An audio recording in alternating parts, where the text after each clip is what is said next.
வாழ்க்கையில் சில சந்தர்ப்பங்களில் நாம் சில அவமானங்களை சந்திச்சே தீர வேண்டியிருக்கு.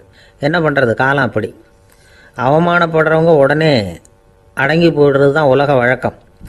அவமானப்பட்டால் உடனே சீறி எழறவங்களும் உண்டு. ஆனால் அதையே ஒரு சவாலாக எடுத்துக்கிட்டு முன்னுக்கு வர்றவங்களும் சில பேர் இருக்கிறாங்க. அவங்க ரொம்ப அபூர்வம். இன்றைக்கி மனோதத்துவ நிபுணர்கள்லாம் என்ன சொல்கிறாங்க தெரியுமா?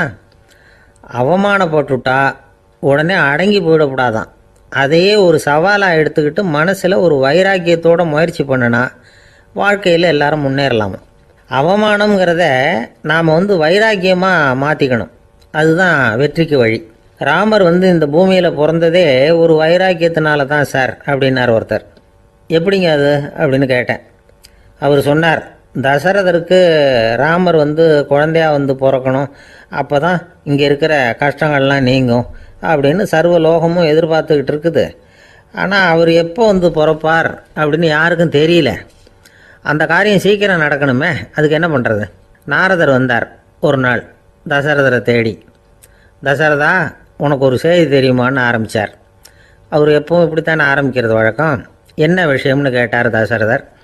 தசரதா, நீ அடிக்கடி உன்னோட தேரில் ஏறிக்கிட்டு தேவலோகத்துக்கு போகிற, அங்கே போகிற வர்ற எல்லாம் பண்ணிகிட்ருக்க, எல்லாம் சரி. தேவலோகத்துலேயும் உன்னை நல்லபடியாக தான் வரவேற்கிறாங்க.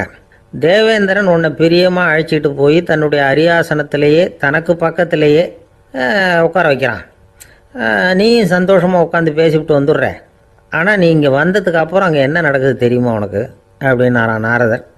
என்ன நடக்குது எனக்கு ஒன்றும் தெரியலையே அப்படின்னாரான் தசரதர். நாரதர்கிட்ட கிட்டத்தில் கேட்டிருக்கார், கொஞ்சம் சொல்லுங்கள் என்னது அப்படின்னு. அவர் நெருங்கி வந்தாரான் நாரதரும். மெதுவாக அவர் காதோட காதாக சொன்னாராம். அதாவது நம்ம பாஷையில் சொல்லப்போனால் பற்ற வைக்கிறார். நீ அங்கே தேவேந்திரங்கிட்ட உட்காந்து பேசிவிட்டு வந்த பிறகு நீ அங்கே உட்காந்துருந்த அரியாசனத்தை தண்ணி ஊற்றி கழுவி சுத்தப்படுத்துகிறாங்க. நீ என்ன அந்த அளவுக்கு சுத்தம் இல்லாத ஆளா, தினம் குளிக்காமையாக இருக்கிற அப்படின்னாராம். தசரதருக்கு இது ரொம்ப அவமானமாக போயிட்டுது. அப்படியே செய்கிறாங்க அப்படின்னாராம். ஆமாம், நீ வேணும்னா நான் சொல்கிறது உண்மையா இல்லையா அப்படின்னு சோதனை பண்ணி பார்த்துக்கோ அப்படின்னாரான் நாரதர். உடனே தசரதர் இதுக்காகவே புறப்பட்டு தேவலோகம் போனார். அங்கே வழக்கம் போலவே இவரை கூப்பிட்டு உட்கார வச்சு பேசிக்கிட்டு இருந்தான் தேவேந்திரன். கொஞ்ச நேரம் பேசிக்கிட்டு இருந்துட்டு சரி நான் கிளம்புறேன்னு புறப்பட்டார். சரி, அவனும் வாசல் வரைக்கும் வழி அனுப்பி வச்சுட்டு உள்ளே போயிட்டான். தசரதர் வெளியில் கொஞ்சம் நேரம் மறைஞ்சி இருந்துட்டு மெதுவாக உள்ளே எட்டி பார்த்தார் என்ன நடக்குதுன்னு. நாரதர் சொன்னது உண்மைதான். தசரதர் உட்காந்துருந்த ஆசனத்தை அங்கே 2 தேவர்கள் கழுவி சுத்தப்படுத்திக்கிட்டு இருக்கிறாங்க. தசரதரால் இதை தாங்கிக்க முடியல. அவருக்கு ரொம்ப அவமானமாக போச்சு. நேராக கிடுகிடுன்னு தேவேந்திரங்கிட்டே போனார். நான் உட்காந்துருந்த இருக்கையே சுத்தம் பண்ணுறியே, நான் என்ன அந்த அளவுக்கு பாவியா அப்படின்னு கேட்டார். ரொம்ப கோபமாக கேட்டார். தசரதரே, மனுஷனுக்கு 3 கடன்கள் உண்டு. தேவ கடன், ரிஷி கடன், பித்ரு கடன். இதை தீர்க்காதவன் பாவியாகிறான். இதில் மகனை பெறுவதால் தான் பித்ரு கடன் தீரும். உனக்கு மகன் கிடையாது, அதனால் நீ பாவி ஆகிற. பாவி உட்காந்துருந்த இடம்ங்கிறதுனால அதை சுத்தம் செய்ய வேண்டியது எங்கள் கடமை அப்படின்னு நானான் தேவேந்திரன். இந்த இடத்துல தசரதருக்கு ஏற்பட்ட அவமானம் ஒரு வைராக்கியமாக மாறிச்சு. தேவேந்திரனே கேட்டுக்கோ, ஒரு மகனை பெற்ற பிறகு தான் இந்த சபையில் மறுபடியும் அடி எடுத்து வைப்பேன் அப்படின்னு சொல்லிவிட்டு போயிட்டாரான். போய் புத்திர காமேஷ் யாகம் பண்ணார். புத்திரர்கள் பிறந்தார்கள். இந்த கதையில் உள்ள கருத்து என்னென்னா, தேவேந்திரன் தசரதரை அப்படி அவமானப்படுத்தலைன்னா அவருக்கு இப்படி ஒரு வைராக்கியம் பிறந்திருக்குமா? யோசித்து பார்க்கணும். நமக்கு ஏற்படுகிற சில அவமானங்களையும் வைராக்கியமாக மாற்றிக்குவோம். அப்படி மாற்றிக்கிட்டோம்னா வாழ்க்கையில் முன்னேறலாம். நம்ம ஆளுங்க சில பேர் அவமானத்தை வைராக்கியமாக மாற்றிக்கிறது எப்படி தெரியுமா? நம்மக்கிட்ட ஒரு பையன் சொன்னான், எங்கள் அப்பா என்னை எல்லாருக்கும் முன்னாடி வச்சு திட்டிவிட்டார், பொறுப்பு இல்லாமல் ஊர் சுற்றுறேன்னு சொல்லி அவமானப்படுத்தி விட்டார். இனிமேல் நீ என் முகத்திலேயே முழிக்காதரா போடான்னு வேற சொல்லிவிட்டார். எனக்கு ரோஷம் வந்துட்டுது. அந்த அவமானத்தை வைராக்கியமாக மாற்றிக்கிட்டேன். அன்னையிலேருந்து அவர் முகத்திலேயே முழிக்கிறது இல்லை அப்படின்னா. அப்படியான்னு கேட்டோம். ஆமாங்க, அவர் வீட்டில் இல்லாத நேரமாக பார்த்து உள்ளே சமையல் கட்டுக்கு போய் சாப்பிட்டுட்டு நைஸாக வெளியில் வந்துடுவேன் அப்படிங்கிறான் அவன்.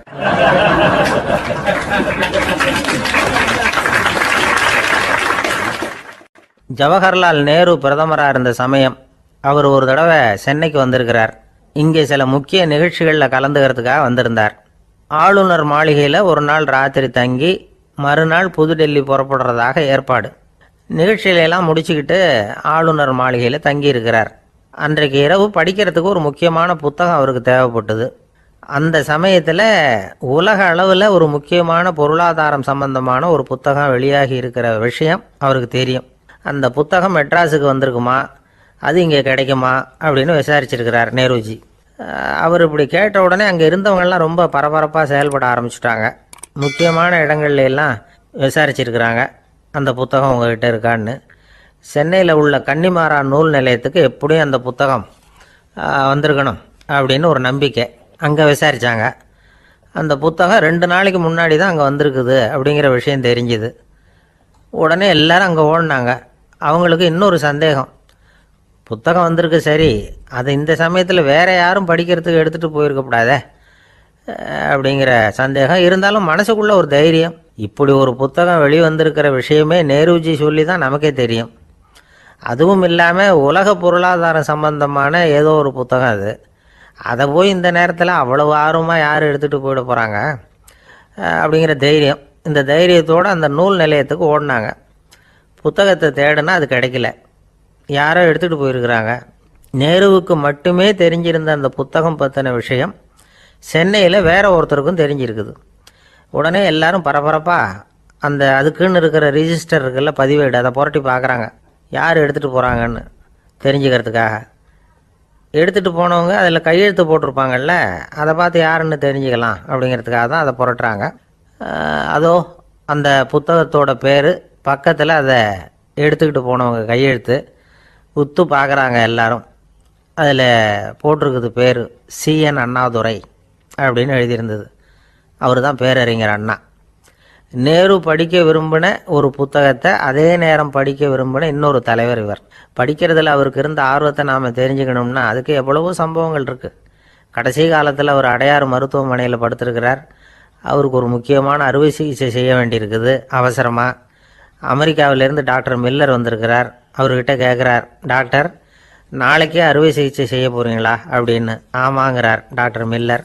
நாளைக்கு மறுநாள் செஞ்சுக்கிறேனே அப்படின்னாரான் அண்ணா. ஏன் ஏதாவது நாள் பார்க்குறீங்களான்னு கேட்டிருக்கார். இல்லை, ஒரு புத்தகத்தை படிச்சுக்கிட்டு இருக்கிறேன், அதை நாளைக்குள்ளே முடிச்சிருவேன், அதுக்கப்புறம் நான் இறந்தாலும் கவலை இல்லை அப்படின்னாரான் இவர். அவர் தான் அறிஞர் அண்ணா. சங்ககால நூல்கள்லேருந்து சமீபத்தில் வந்த நூல்கள் வரைக்கும் எல்லாம் அவர் படிச்சிருக்கிறார். ஒரு திருமண விழாவில் அவர் பேசும்பொழுது சொன்ன விஷயம் இது.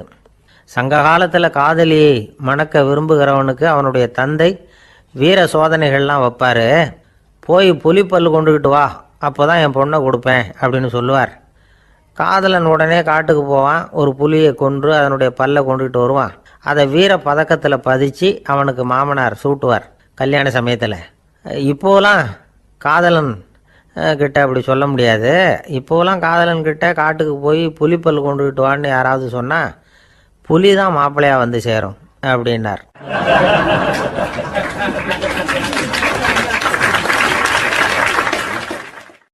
ஒரு கடைக்கு போனேன், 5 ரூபா பணத்தை எடுத்து கொடுத்தேன். ஒரு தினசரி பத்திரிகையை கேட்டேன். அவர் உடனே அங்கே அடுக்கி வச்சுருந்த பத்திரிகையில் ஒன்று எடுத்து என் கையில் கொடுத்தார். வாங்கிக்கிட்டேன். மீதி பணத்தை எடுத்தார். அதையும் என் கையில் கொடுக்கணும்ல, கொடுக்கல. எதிரில் இருந்த பலகையில் வச்சு எடுத்துக்க சொன்னார். எப்பவும் அவர் அப்படி தான் பண்ணுவார். நானும் எடுத்துக்கிட்டு வந்துடுவேன். இவர் ஏன் இப்படி பண்ணுறாருங்கிறது எனக்கு ரொம்ப நாளாக ஒரு சந்தேகம். ஒரு நாள் அவர்கிட்டயே இதை கேட்டுவிட்டேன். ஏங்க, நீங்கள் உங்கள் கடைக்கு வந்து பொருள்கள் வாங்குறவங்களுக்கு நீங்கள் பாக்கி சில்லறையை கொடுக்குறப்போ பலகையில் வச்சு விட்றீங்க, கையில் கொடுக்க மாட்டேங்கிறீங்களே, ஏன் அப்படின்னு கேட்டேன். காசை கையில் கொடுத்தா நம்மக்கிட்ட இருக்கிற லட்சுமி போயிடுவா சார் அப்படின்னார். அதாவது பணம் செலவாயிடும் அப்படின்னு அர்த்தமா. இன்னொரு நண்பர், அவர் ஒரு நாள் வழக்கத்துக்கு மாறாக ரொம்ப சோகமாக உட்காந்துருக்கிறார். ஏங்க என்னாச்சு, ஏன் இப்படி கப்பலே கவிழ்ந்தது மாதிரி உட்காந்துருக்குறீங்க அப்படின்னு கேட்டேன். கப்பலே கவிழ்ந்திருந்தா கூட நான் இப்படி கவலைப்பட மாட்டேன் சார், வேற ஒன்று நடந்து போச்சுன்னார். என்னன்னு கேட்டேன். என் உச்சந்தலையில் பல்லி ஒன்று விழுந்துட்டுதுன்னார். அதுக்காகவா இப்படி அப்படின்னு ஆச்சரியப்பட்டேன். ஆமாங்க, பல்லி உச்சந்தலையில் விழுந்தால் பலன் என்னன்னு பஞ்சாங்கத்தில் பார்த்தேன், மரணம்னு போட்டிருக்கு அப்படின்னு சொல்லிவிட்டு அவர் தொடர்ந்து கவலைப்பட ஆரம்பிச்சிட்டார். இப்படியும் ஒருத்தர், என் கூட வேலை பார்க்குற ஒருத்தர் எப்படி தெரியுமா, தினமும் வலது காலை வச்சு தான் ஆஃபீஸுக்கு உள்ளே நுழைவார். என்னைக்காவது தவறுதலாக இடது காலை வச்சு உள்ளே வந்துட்டார்னா அன்னைக்கு பூரா மனசு சங்கடப்படுவார். எந்த வேலையும் சரியாக ஓடாது. கேரம் போர்டு ஆடுற ஒருத்தர் எப்போ ஆட உட்காந்தாலும் ஸ்ட்ரைக்கரை கை தவறி கீழே விழுற மாதிரி பண்ணி அதுக்கப்புறம் அதை எடுத்துக்கிட்டு ஆட உட்காருவார். ஏன்னா எப்போவும் ஒரு தடவை நிஜமாகவே அது கை தவறி கீழே விழுந்திருக்குது. அன்னைக்கு பிரமாதமாக ஜெயிச்சுட்டார்.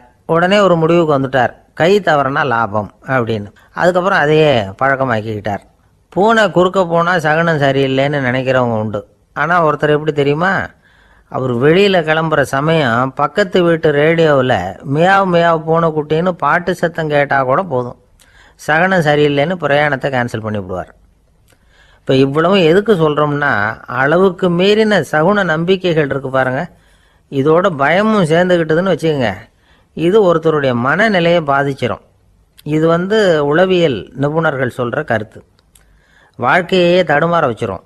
பாதுகாப்பு இல்லாத உணர்வு, ஒரு விதமான டிப்ரெஷன் மனநிலை, இதெல்லாம் தான் இதுக்கு காரணமாக அமையலாம். சில பேர் காய்கறி நறுக்க கத்தியை கையில் எடுத்தால் கூட நேரம் சரியாக இருக்கா அப்படின்னு பார்த்துட்டு தான் வேலையை ஆரம்பிக்கிறது வழக்கம். அறிவு தான் மனசுக்கு வாத்தியாராக இருக்கணும். அப்போ தான் வாழ்க்கை நிம்மதியாக இருக்கும். அறிவு மனசு சொல்கிறபடியெல்லாம் கேட்க ஆரம்பிச்சுட்டுதுன்னா இடைஞ்சல் தான். ஒருத்தருக்கு 7ஆம் நம்பர் தான் ராசியான நம்பரான். 7ஆம் தேதி தான் எந்த காரியத்தையும் ஆரம்பிப்பாராம். 7 எழுத்து வர்றது மாதிரி பேரை மாற்றி வச்சுக்கிட்டார். 7 மணிக்கு தான் தினமும் எழுந்திருப்பார். 7ஆம் நம்பர் வீட்டில் தான் குடியிருக்கார். கல்யாணம் கூட 7ஆம் தேதி தான் பண்ணிக்கிட்டார். அவர் ஒரு நாள் குதிரை பந்தயத்துக்கு போனாராம். குதிரையோட பேரையெல்லாம் பார்த்தார். ஒரு குதிரையோட பேர் 7 எழுத்தில் அமைஞ்சிருந்தது. 7 தானே இவருக்கு அதிர்ஷ்ட நம்பர். அதனால் உடனே அது பேரில் பணத்தை கட்டினார். பந்தயம் நடந்தது. என்ன சார் ஆச்சுன்னு கேட்டாங்க. நான் பணம் கட்டின அந்த என்னோட குதிரை 7ஆவதாக சேர்ந்தது சார் அப்படின்னாராம் சோகமாக.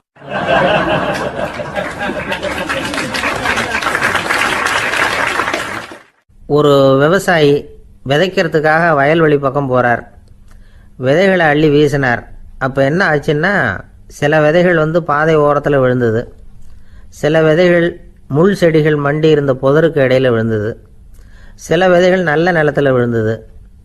பாதை ஓரத்தில் விழுந்த விதை என்ன ஆச்சுன்னா, அதெல்லாம் பறவைகள் கண்ணில் போட்டுவிட்டுது. உடனே உட்காந்து கொத்தி தின்னுட்டு போட்டுது. அதிகமாக மண் இல்லாத பாறை பகுதியில் விழுந்த விதையெல்லாம் லேசாக வேர் விட்டு முளைக்க ஆரம்பிச்சிது.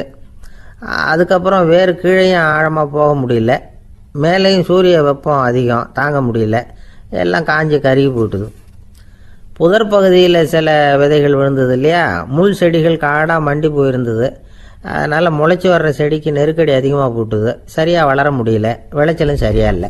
நல்ல நிலத்தில் விழுந்த விதைகள் மட்டும் நல்லா முளைச்சிது, நல்லா வளர்ந்தது, விளைச்சலும் பிரமாதமாக இருந்தது. இந்த கதையை சொல்லிவிட்டு கேட்க செவியுள்ளோர் கேட்கட்டும் அப்படிங்கிறார் இயேசு பெருமான். ஆமாம், இயேசு கடலில் நின்ற படகு ஒன்றில் உட்காந்துருக்கிறார். கடற்கரையில் ஏராளமான மக்கள் உட்காந்துருக்கிறாங்க. அந்த சமயத்தில் தான் இயேசு ஓமைகள் மூலமாக மக்களுக்கு பல உண்மைகளை சொல்லிகிட்டு இருக்கிறார். மக்கள் அந்த கதையை கேட்டுட்டு ஒன்றும் புரியாமல் முழிக்கிறாங்க. அதை கவனித்த இயேசு அந்த ஓமையை விளக்க ஆரம்பித்தார். இதில் அந்த விதைக்கிறவர் தான் இறைவன். அவருடைய வார்த்தைகளை விதைக்கிறார். அந்த வார்த்தைகளை கேட்கிற மக்கள் அந்த விழுந்த விதைகள் மாதிரி 4 வகையானவர்கள். சில பேர் பாதை ஓரத்தில் விழுந்த விதைகள் மாதிரி. இறைவன் வார்த்தைகளை அவங்க கேட்குறாங்க. ஆனால் தீய எண்ணங்கள் செய்கைகள் மூலமாக விதைக்கப்பட்ட வார்த்தைகள் அழிஞ்சு போடுது. இறைவன் வார்த்தைகளை கேட்ட உடனே மகிழ்ந்து போய் உடனே சில பேர் அதை ஏற்றுக்கிறாங்க. இவங்கெல்லாம் அந்த பாறை பகுதியில் விழுந்த விதைகள் மாதிரி. அதனால் இவங்கெல்லாம் வேறு இல்லாதவங்க. கொஞ்ச காலத்துக்கு இறை வார்த்தைகளுக்கு கீழ்ப்படிந்து நடப்பாங்க.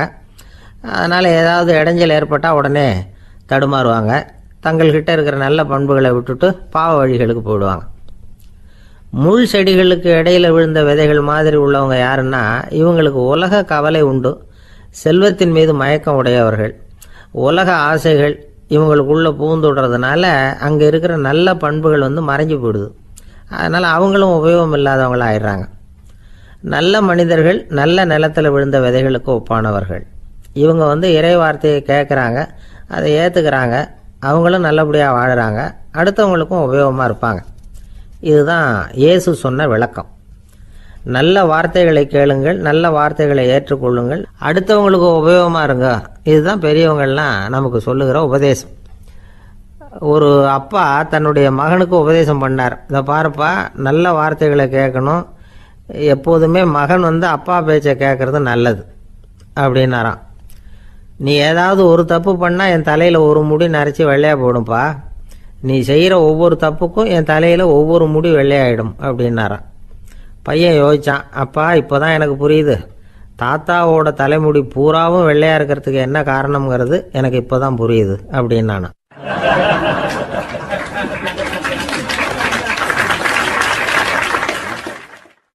ஒரு ஊரில் ஒரு ராஜா இருந்தார்.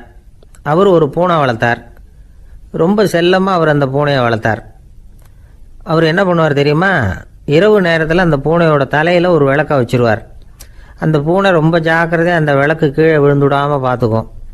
தலையை ஆட்டாமல் ரொம்ப நிதானமாக ராஜா பின்னாடி நடந்து போய்கிட்டே இருக்கும். அந்த விளக்கு வெளிச்சத்தில் எல்லா வேலைகளையும் செஞ்சுருவார்.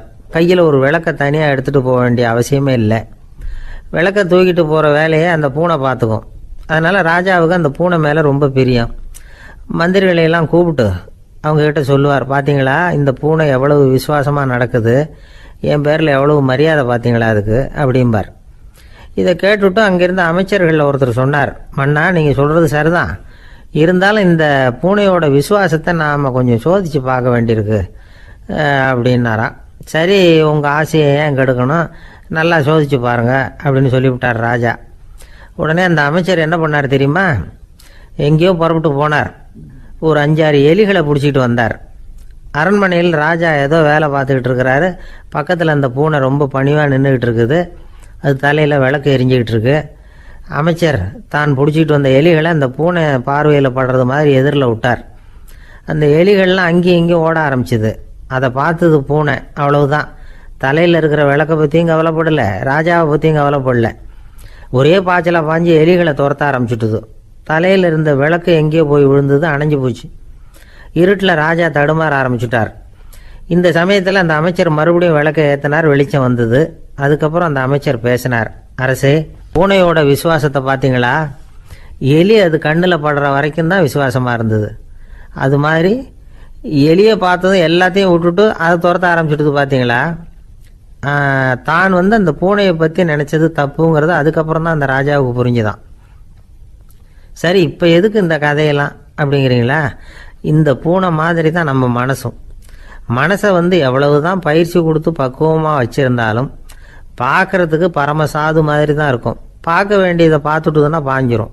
இந்த பூனை மாதிரி புலன் இன்ப பொருள்கள் கிட்டாத வரைக்கும் மனம் அடங்கி இருக்கிறது மாதிரி தான் தெரியும். கொஞ்சம் வாய்ப்பு கிடைச்சாலும் அது குதிக்க ஆரம்பிச்சிடும், தப்பு பண்ண ஆரம்பிச்சிடும். பெரிய பெரிய முனிவர்கள் வாழ்க்கையில் நடந்த வீழ்ச்சி இதை தான் நிரூபிக்குது. புலன்களின் ஆற்றல் அதிகம். அதனால் மனக்கட்டுப்பாடு பயிற்சிகளில் ரொம்ப எச்சரிக்கையாக இருக்கணுங்கிறார் சுவாமி சிவானந்தர். மது பழக்கத்தையே விட்டுவிட்டேன்னு உறுதியாக இருப்பான். கடை கண்ணில் பட்டுவிட்டதுன்னா கால் அவனை கேட்காமலே இழுத்துக்கிட்டு உள்ளே போயிடும். இதுதான் மனசுங்கிறது. அதுதான் அந்த ராஜா வளர்த்த பூனை. நம்மால் ஒருத்தன் அந்த ராஜா பூனை தலையில் விளக்க வச்சது மாதிரி இவன் தன்னுடைய தலையிலேயே ஒரு விளக்கை ஏற்றி வச்சுக்கிட்டு என்னத்தையோ தேட ஆரம்பித்தான். தேடிக்கிட்டு இருக்கிறான். தலையை ஆட்டாமல் நிதானமாக நடந்து ரொம்ப நேரமாக தேடிட்டு இருக்கிறான். அந்த சமயம் அங்கே வந்த ஒருத்தர், என்னத்தை தேடுறீங்கன்னு கேட்டார். அதுதான் மறந்து போச்சு அப்படின்னு இழுத்தான். சரி, கொஞ்சம் இப்படி உட்காருங்க, ஞாபகம் வந்ததும் தேட ஆரம்பிக்கலாம் அப்படின்னார் அவர். இவன் கொஞ்ச நேரம் உட்காந்து யோசித்தான். அப்புறம் திடீர்னு எழுந்திரிச்சான். ஞாபகம் வந்துட்டுதுன்னா. என்னன்னு கேட்டார். எங்கள் வீட்டில் இருந்த விளக்கை எங்கே வச்சேன்னு தெரியல, அதை தான் தேடிக்கிட்டு இருக்கிறேன், ஏற்றி வைக்கலாம்னு பார்க்குறேன் அப்படின்னா.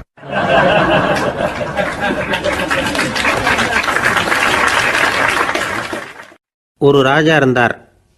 நாடு பூராவும் நிறைய மரங்களை நட்டு வளர்க்கணுங்கிறது அவரோட ஆசை. தானே அதுக்கு முன்மாதிரியாக இருக்கணும்னு நினைச்சார். அரண்மனையை சுற்றி மரங்களை நட்டு வளர்த்தார். இதை பார்த்துட்டு ஜனங்களும் அவங்கவுங்க வீட்டை சுற்றி மரக்கன்றுகளை நட்டு வளர்த்தாங்க. கொஞ்ச காலத்தில் ஊர் பூரா பசுமையாக மாறிச்சு. எல்லாருக்கும் சந்தோஷமாக இருந்தது. இது ஒரு பக்கம் இருக்கட்டும். இப்போ நான் சொல்ல போகிற கதை வேற. அதாவது அந்த ராஜா ஒரு நாள் தன்னுடைய அரண்மனையை சுற்றி இருக்கிற விதவிதமான மரங்களை எல்லாம் போய் பார்த்தார். எப்படி இருக்கிறீங்க அப்படின்னு ஒவ்வொரு மரத்துக்கிட்டையும் விசாரிச்சாராம். எந்த மரமும் சந்தோஷமாக இருக்கிறதா தெரியல. அதுக்கும் மனசில் ஒரு குறை. முதல்ல ஆலமரத்துக்கிட்ட போனார். அது சொல்லிச்சு, மண்ணா, நான் நல்லா பெருசாக வளர்ந்துருக்கிறேன், அடர்த்தியாக இருக்கிறேன், கிளையெல்லாம் 4 பக்கமும் நல்லா படர்ந்து தான் இருக்குது, இருந்தாலும் எந்த பிரயோஜனமும் இருக்கிறதா தெரியல எனக்கு. என்னுடைய பழம்லாம் ரொம்ப சின்னதாக இருக்குது, என் கண்ணுக்கு சரியாக புலப்பட மாட்டேங்குது. நான் இருக்கிற சைஸுக்கு என்னுடைய கிளையில் இருக்கிற பழம்லாம் எவ்வளவு பெருசாக இருக்கணும், அது இத்தினூண்டு இருக்கிறது எனக்கு பெரிய அவமானமாக இருக்குது. இப்படி இங்கே நின்றுக்கிட்டு இருக்கிறதே ரொம்ப கூச்சமாக இருக்குது. ஒரு நல்ல புயல் வந்ததுன்னா பேசாமல் சாஞ்சு விடலாமான்னு பார்க்குறேன் அப்படின்னு புலம்புது ஆலமரம். சரி இருக்கட்டும்னு நினச்சிக்கிட்டு ராஜா அடுத்தபடியாக ஒரு அத்தி மரத்துக்கிட்ட போனார். அதுவும் புலம்ப ஆரம்பிச்சிட்டுது. நான் கூட பெரிய மரம் தான், இல்லை இலையெல்லாம் அழகாக தான் இருக்குது, பழம் அழகாக இருக்குது, இருந்தாலும் உள்ள விஷயம் இல்லையே, அத்தி பழத்தை புட்டு பார்த்தா அத்தனையும் சொத்தை அப்படின்னு பழமொழியே உண்டாயிட்டுதே, இப்படி ஒரு கெட்ட பேரோட நான் இருக்கணுமா அப்படின்னு புலம்புது அது. சரி இது இருக்கட்டும் அப்படின்னு சொல்லி அடுத்தபடியாக வேப்ப மரத்துக்கிட்ட போனார். அது தன்னுடைய வேதனையை வெளியிட்டது. எனக்கு எவ்வளவோ மருத்துவ குணங்கள்லாம் இருக்கிறதா சொல்லிக்கிறாங்க, இருந்தாலும் என்ன பிரயோஜனம், என்னுடைய பழத்தை மனிதர்கள் யாரும் விரும்பி சாப்பிட்றது இல்லையே அப்படின்னுது. ராஜா அடுத்தாப்புல இருந்து ஒரு பனை மரத்துக்கிட்ட போனார். நான் நல்லா உயரமாக தான் வளர்ந்துருக்கிறேன், மற்ற மரங்கள்லாம் என்னை அண்ணாந்து தான் பார்க்கணும், இருந்தாலும் என்கிட்ட நிழலுக்காக யாரும் ஒதுங்கிறது இல்லையே அப்படின்னுது. என்ன இது எல்லா மரமும் இப்படி திருப்தி இல்லாமல் இருந்துகிட்டு இருக்குதே அப்படின்னு நினச்சிக்கிட்டே ராஜா அடுத்தபடியாக அங்கே இருந்த ஒரு பைன் மரத்துக்கிட்ட போனார். அழகாக உயரமாக பசுமையாக தான் இருந்தது, ஆனால் பழமோ பூவோ கிடையாது. அதை நினச்சி அது வருத்தப்பட்டுக்கிட்டு இருக்குது.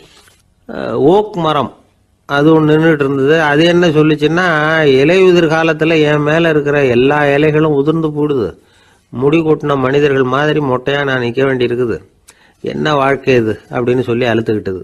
சரி புளிய மரம் என்ன சொல்லுது பார்ப்போம்னு அதுகிட்ட போனால், என்னுடைய நிழலில் யாருமே தங்க மாட்டாங்க, உடம்புக்கு சூடுன்னு ஒதுங்கி போயிடுவாங்க, அடிமரத்தை பார்த்தீங்கன்னா பட்டையெல்லாம் உறிஞ்சி பார்க்கறதுக்கே கேவலமாக இருப்பேன் அப்படின்னுது அது. முருங்கை மரம் என்ன சொல்லிச்சு தெரியுமா, என்னுடைய இலை காயெல்லாம் சாப்பிட்றவங்களுக்கு சத்து கொடுக்கறது வாசம்தான், ஆனால் என் உடம்புல சத்தே கிடையாது, கொஞ்சம் வேகமாக காற்று அடிச்சதுன்னா முறிஞ்சி விழுந்துடுறேன், என்ன வாழ்க்கை இது அப்படின்னு சொல்லி அது வருத்தப்பட்டது. ராஜா யோசனை பண்ணார், என்ன இது மரங்கள் பூமியின் வரங்கள்னு சொல்கிறோம், மழை பெய்யறதுக்கு அதுதான் காரணம், பூமி செழிப்பாக இருக்கிறதுக்கும் அதுதான் காரணம், வீடு கட்டுறதுக்கு மரம், நாற்காலி செய்ய உபயோகப்படுத்துறதுக்கும் அதுதான் உபயோகப்படுது, மனுஷனுக்கு வேண்டிய ஆகாரங்களையும் கொடுக்குது, இப்படிலாம் இருந்தும் எல்லா மரமும் நிம்மதி இல்லாமல் இருந்துக்கிட்டு இருக்குதே அப்படின்னு நினைச்சார். அப்போது அங்கே இருந்த ஒரு மகிழ மரம் அவர் கண்ணில் பட்டுது. அந்த மரம் மட்டும் கொஞ்சம் நிம்மதியாக மகிழ்ச்சியாக இருக்கிறது மாதிரி தெரிஞ்சுது. உடனே ராஜா அதுகிட்ட போனார். உனக்கு மனசில் எதுவும் குறை இல்லையான்னு கேட்டார். இல்லை நான் சந்தோஷமாக தான் இருக்கேன்னு அந்த மகிழ மரம். அப்படியான்னு ஆச்சரியமாக கேட்டார் ராஜா. ஆமாம் மன்னா, இந்த இடத்துல நீங்கள் ஒரு முருங்கை மரத்தையோ வேப்ப மரத்தையோ கூட நட்டிருக்கலாம், ஆனால் இந்த இடத்துல நடுறதுக்கு என்ன தேர்ந்தெடுத்துருக்குறீங்க, அதுவே எனக்கு பெருமை, அதுவே எனக்கு திருப்தி அப்படின்னு தான் மகிழ மரம். மகிழ மரம் சாதாரணமாக தான் இருக்கும், இளம் மஞ்சள் நிறத்தில் பூக்கள், அது காய்ந்தும் மனம் வீசும். மகிழ மரம் மாதிரி மன திருப்தியோடு வாழறதுக்கு நாம் கற்றுக்கணுமா. நாம் இந்த உலகத்தில் ஒரு நாயாவோ நரியாவோ கூட பிறந்திருக்கலாம், மனுஷனாக பிறந்திருக்கிறோம், அதுவே பெருமை தானே. இந்த நிறைவு தான் மகிழ்ச்சியின் ரகசியம். ஒரு பையன் அப்பா கிட்ட போய், அப்பா நீங்கள் இந்த உலகத்தில் ஒரு மனுஷனாக பிறந்தது என்னோட அதிர்ஷ்டம் நானா. ஏண்டா அப்படி சொல்கிறேன்னு இருக்கார் அப்பா. நீங்கள் ஒரு கரடியாக பிறந்திருந்தா இந்நேரம் நானும் ஒரு கரடி குட்டியாக தானே இருந்திருப்பேன் அப்படின்னு நானா பையன்.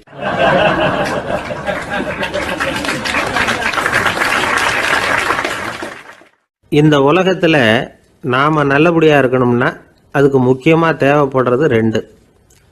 ஒன்று செல்வம், இன்னொன்று அறிவு.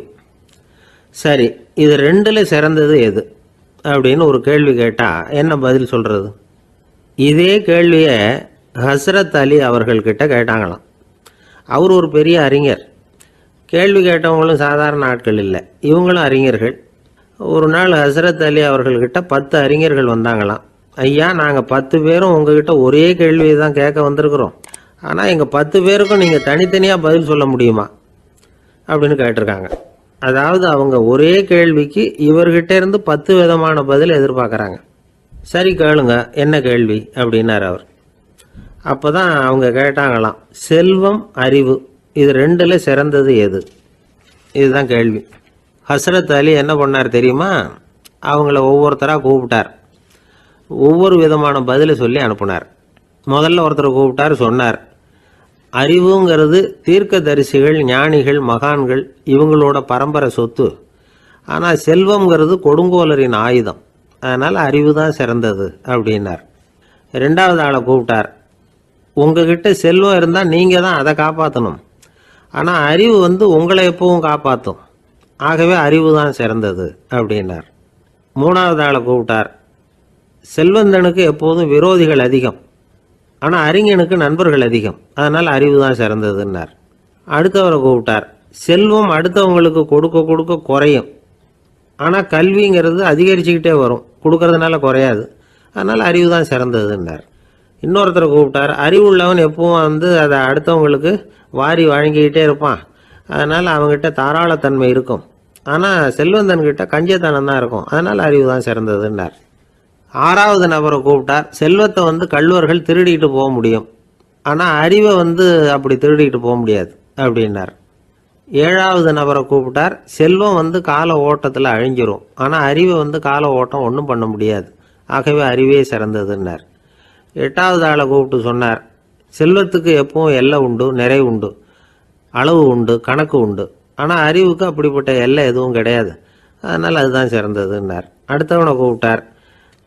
செல்வம் வந்து உள்ளத்தில் உள்ள ஒளியை வந்து போக்கிவிடும், இருட்டை உண்டாக்கிவிடும், விரிந்த மனப்பான்மையை வந்து குறுகலாக்கிவிடும், ஆனால் அறிவு அப்படி இல்லை, இருண்ட உள்ளத்தில் ஒளியை பாய்ச்சி அதை விசாலப்படுத்துது, அதுதான் சிறந்ததுன்னார்.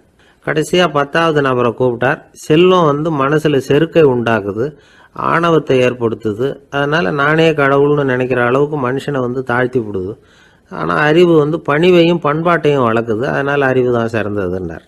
ஆக இப்படி 10 பேருக்கும் 10 விதமாக பதில் சொன்னது மூலமாக ஹஸ்ரத் அலி அவர்கள் அறிவு தான் செல்வத்தை விட சிறந்தது அப்படிங்கிறதுக்கு 10 காரணங்களை சுட்டி காட்டியிருக்கார். அந்த அறிஞர் 10 பேர் கேட்ட ஒரே கேள்விக்கு 10 பதில் சொன்னார். நமக்கு வேண்டிய ஒருத்தர் 10 பேர் கேட்ட கேள்விக்கு ஒரே பதில் சொல்லி சமாளித்தார். கேள்வி என்ன தெரியுமா? என்கிட்ட வாங்கின கடனை எப்போயா திருப்பி கொடுக்க போகிற? இதுதான் அந்த 10 பேரும் கேட்ட ஒரே கேள்வி. இந்த மாதம் 26ஆம் தேதி தந்துடுறேன் அப்படிங்கிற ஒரே பதில் சொல்லி அவ்வளவு பேரையும் இவர் அனுப்பி வச்சுட்டாராம். எல்லாரும் போனதுக்கப்புறம் இவரை தனியாக கூப்பிட்டு கேட்டிருக்கிறாங்க. அது என்ன சார் கணக்கு, 26ஆம் தேதி அன்னைக்கு என்ன அதிசயம் நடக்க போகுது அப்படின்னு கேட்டிருக்காங்க. அதிசயம் அன்னைக்கு இல்லை, அதுக்கு முத நாளே நடக்க போகுதுன்னாராம். விவரமாக சொல்லுங்கன்னு இருக்காங்க. வேற ஒன்றும் இல்லைங்க, 26ஆம் தேதி தானே எல்லாரையும் வர சொல்லியிருக்கிறேன், அதுக்கு முத நாளே நான் புறப்பட்டு தலைமறைவாயிட போகிறேன் அப்படின்னாராம், ரொம்ப பெருமையாக.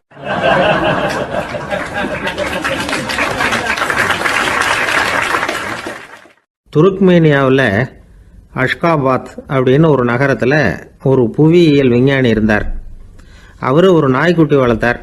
ஒரு நாள் முன்னிரவு நேரம் ஒரு மேஜைக்கு முன்னாடி உட்காந்து அந்த விஞ்ஞானி ஏதோ கணக்கு போட்டுக்கிட்டு இருக்கிறார். அவருக்கு ஒரு சின்ன பெண் குழந்தை, அது தொட்டிலில் தூங்கிட்டு இருக்குது. அந்த நாய்க்குட்டியும் ஒரு மூலையில் படுத்து அது பாட்டுக்கு தூங்கிட்டு இருந்தது. ஒரே அமைதி. அந்த நேரத்தில் திடீர்னு அந்த நாய்க்குட்டி துள்ளி எழுந்திரிச்சிது, நேராக குழந்தைகிட்ட ஓடிச்சு. அந்த குழந்தைய அது போட்டிருந்த ட்ரெஸ்ஸோடு சேர்த்து கவ்வி தூக்குச்சு, தூக்கிக்கிட்டு வாசல் பக்கம் ஓடிச்சு. நாய்க்குட்டி குழந்தைய கவ்வி தூக்க முடியுமாங்கிற சந்தேகம் உங்களுக்கு இல்லையா? நீங்கள் வந்து நம்ம ஊர் நாய்க்குட்டியவே பார்த்து பழக்கப்பட்டிருக்கீங்க, அதனால் நம்புறதுக்கு சிரமமாக இருக்கும். அந்த ஊர்ல எல்லாம் அது வந்து ரொம்ப ஸ்ட்ராங்காக இருக்கும், ஒரு ஏதோ கண்ணுக்குட்டி மாதிரி இருக்கும். விஞ்ஞானி அதை பார்த்துட்டார். உடனே அந்த நாய்க்கு வந்து வெறி பிடிச்சிட்டுதுன்னு முடிவு பண்ணிட்டு தன்னோட கை துப்பாக்கியை எடுத்துக்கிட்டு ஓடி வந்தார். அவர் வெளியில் வந்து நாய்க்குட்டி எங்கே அப்படின்னு பார்த்து தேடுறார். அந்த நேரத்தில் அந்த வீடு வந்து இடிஞ்சு விழுது. காரணம் பூமி அதிர்ச்சி. இப்படி பூமி அதிர்ச்சி உண்டாக போகுதுங்கிறது அந்த நாய்க்குட்டிக்கு முன்னாடியே தெரிஞ்சு போச்சு. அதுதான் குழந்தைய தூக்கிட்டு வெளியில் ஓடி வந்திருக்குது. அது மூலமாக அந்த குடும்பத்தையே காப்பாற்றிருக்குது அந்த நாய்க்குட்டி. இந்த சம்பவம் நடக்கிறதுக்கு 3 நாளைக்கு முன்னாடியே சில பிராணிகளுக்கு இப்படி நடக்க போகுதுங்கிறது தெரிஞ்சிருக்குதான். ஆமாம், அந்த நகரத்தில் 3 நாளைக்கு முன்னாடியே பாம்பு, பல்லி இதெல்லாம் அது தங்கியிருந்த வலையை விட்டு வெளியில் ஓடி வந்துட்டுது. அதே மாதிரி அங்கே இருந்த புறாவெல்லாம் பறந்து போயிடுச்சான். இதே மாதிரி யுகோஸ்லோவியாவில் கூட ஒரு நகரம், அங்கே ஒரு நாள் ராத்திரி ஒரு மிருக காட்சி சாலையில் திடீர்னு ஒரு பெரிய கலவரம், கூச்சல், குழப்பம்.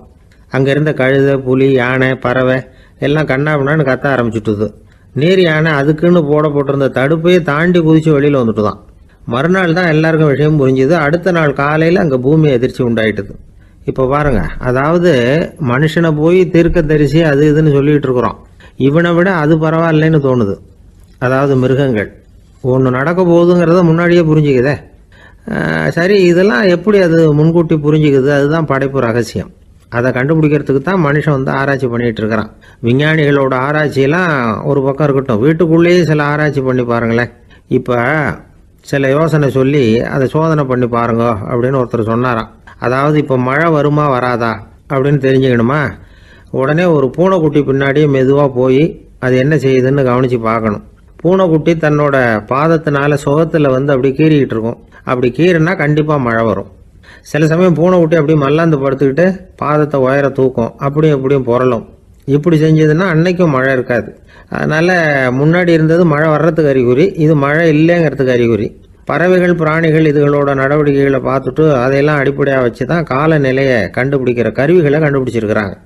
வாத்து இருக்குல்ல, சில சமயம் தன்னோட அழகை தன்னோட இறகுகளில் அப்படியே புதைச்சிக்கும். அப்படி செஞ்சால் குளிர்காலம் வரப்போகுதுன்னு அர்த்தம். பருவநிலை குளிராக மாறப்போகுதுங்கிறதுக்கு இதுதான் அறிகுறி. சிட்டுக்குருவி இருக்குதுல்ல, அதெல்லாம் புழுதியில் உழுந்து புரளும், சிறகுகளை வந்து படபடன்னு அடிச்சுக்கும். அப்படி செஞ்சால் மழை வரப்போகுதுன்னு அர்த்தம். ஒன்று மட்டும் நாம் நல்லா தெரிஞ்சுக்கணும், இயற்கையின் சீற்றம்னு சொல்கிறோம் இல்லையா, இயற்கை ஏன் நம்ம மேலே கோவப்படுது? இயற்கையை நாம் அனுசரித்து போகிறதில்ல, அதனால் கோவப்படுது. காடுகளை அழிக்கப்படாது, விலங்குகளை கொல்லக்கூடாது, இயற்கை ஏற்படுத்தி வச்சிருக்கிற சமநிலையை கெடுக்கக்கூடாது. அதை புரிஞ்சுக்கிட்டு வாழ்ந்தோம்னா பூமியும் நடுங்காது, நாமளும் நடுங்க வேண்டிய அவசியம் இருக்காது. ஒருத்தர் இருந்தார், சாராய கடைக்கு போனாராம், நிறைய சாப்பிட்டார். அப்புறம் சொன்னார், இது ரொம்ப அற்புதமான சரக்கு போல் இருக்குது, உள்ளே போன உடனே இந்த பூமியே நடுங்கிறது மாதிரி இருக்குது எனக்கு அப்படின்னாராம். இதுக்கு கடைக்காரர் சொல்லியிருக்கார், நீங்கள் சாப்பிட்டது வெறும் பச்சை தண்ணி தாங்க, இப்போ ஏற்பட்டிருக்கிறது நிஜம் பூமி அதிர்ச்சி அப்படின்னாராம்.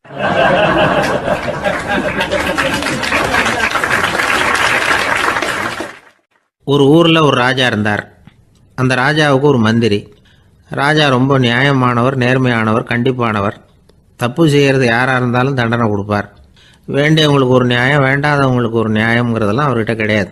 ஒரு சமயம் அரசவையில் அந்த அமைச்சரே வந்து விதிமுறைகளுக்கு புறம்பா ஏதோ நடந்துகிட்டு இருக்கார். மன்னருக்கு கோபம் வந்துட்டுது. உடனே அந்த அமைச்சரை கிட்டத்தில் கூப்பிட்டு அவர் கன்னத்தில் ஓங்கி ஒரு அறை கொடுத்துட்டாராம். உடனே அந்த அமைச்சர் என்ன பண்ணார் தெரியுமா, நேராக போனார், அங்கே நின்றுக்கிட்டு இருந்த இன்னொருத்தர் கன்னத்தில் ஓங்கி அரைஞ்சார். அரை வாங்கினவர் திகைச்சு போயிட்டார். இவர் ஏன் நம்மளை வந்து அரைகிறார் அப்படின்னு யோசனை பண்ணார். மன்னரும் திகைச்சு போயிட்டார். நாம இவரை அரைஞ்சா அதுக்காக இவர் போய் இன்னொருத்தரை அரையணுமா அப்படின்னு யோசனை பண்ணார். இவருக்கு என்ன பைத்தியமானு கூட நினைக்க ஆரம்பிச்சுட்டார்.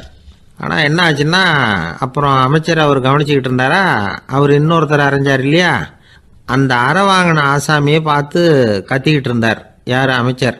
ஏன்பா என்கிட்ட அறையை வாங்கிக்கிட்டு இப்படி விவரம் இல்லாமல் நின்றுக்கிட்டு இருக்கிறிய, நான் உனக்கு கொடுத்ததை நீ வேற யாருக்கிட்டையாவது கொடுத்துரு அப்படின்னார். உடனே அந்த ஆள் பார்த்தான், தனக்கு அடுத்தபடியாக நின்றுக்கிட்டு இருந்தவனை ஓங்கி ஒரு அரை அரைஞ்சான். அவன் கண்ணத்தை தடவிட்டே யோசனை பண்ணான். இது ஏதோ புரிஞ்சுக்கிட்ட மாதிரி அடுத்தாப்புல நின்றுக்கிட்டு இருந்தவனை அரைஞ்சான். இப்படி இந்த அறை வந்து மாறி மாறி போய்கிட்டே இருக்குது. ஊரு பூரா பிரயாணம் பண்ண ஆரம்பிச்சுட்டுது. அன்னைக்கு ராத்திரி அந்த ராஜா படுக்கிறதுக்காக போனார். அந்த நேரம் பார்த்து அவர் கன்னத்தில் பலார்னு ஒரு அறை விழுந்தது. நம்மளே அரையிறது யாரு அப்படின்னு அதிர்ச்சியோட மன்னர் திரும்பி பார்க்குறாரு. அரைஞ்சது அவரோட மனைவி. என்னாச்சு உனக்குன்னு கத்துனார் ராஜா. உங்களுக்கு தெரியாதா, ஊர் பூரா ஒருத்தர் மாற்றி ஒருத்தர் மூலமாக இந்த அறை வந்து பிரயாணம் பண்ணிட்டு வருது அப்படின்னாங்க அந்த அம்மா. அப்படின்னா ஆரம்பித்த இடத்துக்கே வந்துட்டுதா அப்படின்னாராம் மன்னர். என்ன சொல்கிறீங்கன்னு கேட்டிருக்காங்க. இவர் விவரத்தை சொன்னாராம். அப்படின்னா நீங்கள் ஆரம்பித்து வச்ச இந்த விளையாட்டை நான் முடிச்சு வச்சுட்டேன் அப்படின்னாங்களாம் அந்த அம்மா. மறுநாள் காலை மறுபடியும் அரசவை கூடிச்சு அந்த அமைச்சர் மன்னரை பார்த்து கேட்டார், என்ன மகாராஜா, என்கிட்ட கொடுத்ததை திருப்பி வாங்கிட்டீங்களா அப்படின்னாராம். இப்படி நடக்கும்னு நான் எதிர்பார்க்கவே இல்லைன்னார் மன்னர். ஆனால் நான் எதிர்பார்த்தேன். அது எங்கே போயிட போகுது, ஊர் பூரா சுற்றி கடைசியில் உங்ககிட்ட தான் வந்து சேரும் அப்படிங்கிறது எனக்கு தெரியும் அப்படின்னார் அமைச்சர். இந்த கதை வந்து வேடிக்கையாக இருந்தால் கூட இதில் உள்ள கருத்து முக்கியமானது. இந்த உலகத்தில் பல கருத்துக்கள் இப்படி தான் மாறி மாறி சுற்றி வந்துக்கிட்டே இருக்குது. நம்மளும் ஒருத்தன் தன்னுடைய நண்பன் ஒருத்தனை கடத்தரில் பார்த்தான்.